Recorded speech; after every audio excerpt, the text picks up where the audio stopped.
34 ஆண்டுகள் ஆகியும் இன்னும் அவர்களுடைய கோரிக்கை நிறைவேற்றப்படவில்லை.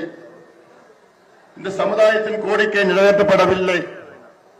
படிப்பு வேண்டும், வேலை வேண்டும், சுயமரியாதையோடு வாழ வேண்டும் என்ற ஒரே எண்ணத்திற்காக 21 தியாகிகள் அன்று உயிர் நீத்தார்கள்.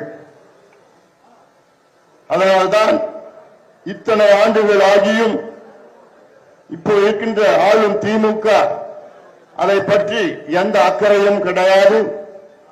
வன்னிய சமுதாயத்துடைய வாக்குகள் மட்டும் வேண்டும், அவர்களுக்கு கொடி பிடிக்க வேண்டும், கோஷம் போட வேண்டும், சமுதாயம் முன்னேறக்கூடாது என்ற நோக்கத்திலே முதலமைச்சர் ஸ்டாலின் அவர்கள் தெளிவாக இருக்கின்றார்கள்.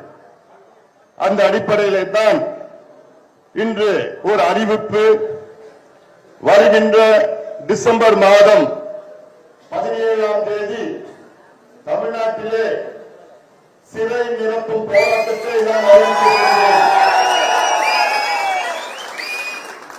இது ஒரு சமூக நீதி போராட்டம்.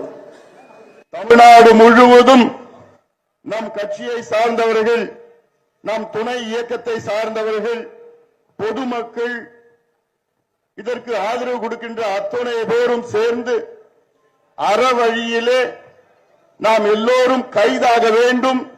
நோக்கம் கேரளாவில் கொடுக்கின்ற ஈழவர் சமுதாயத்திற்கு கொடுத்த அந்த 14 விழுக்காடு இடஒதுக்கீடு போன்று தமிழ்நாட்டிலே வன்னிய சமுதாயத்திற்கு முதல் தவணையாக 15 விழுக்காடு இடஒதுக்கீடு கொடுக்க வேண்டும் என்ற நோக்கத்திலே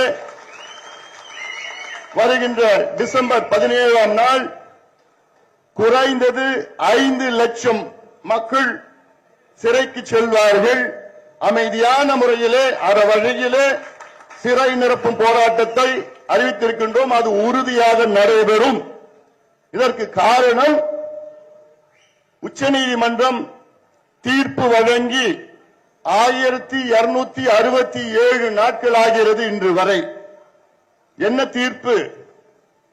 தமிழ்நாட்டில் வன்னியர்களுக்கு உள் ஒதுக்கீடு கொடுக்க இல்ல தனி ஒதுக்கீடு கொடுக்க எந்த தடையும் இல்லை என்று தெளிவான தீர்ப்பை, ஜட்ஜ்மெண்ட், ஃபைனல் ஜட்ஜ்மெண்டை உச்சநீதிமன்றம் கொடுத்திருக்கிறது.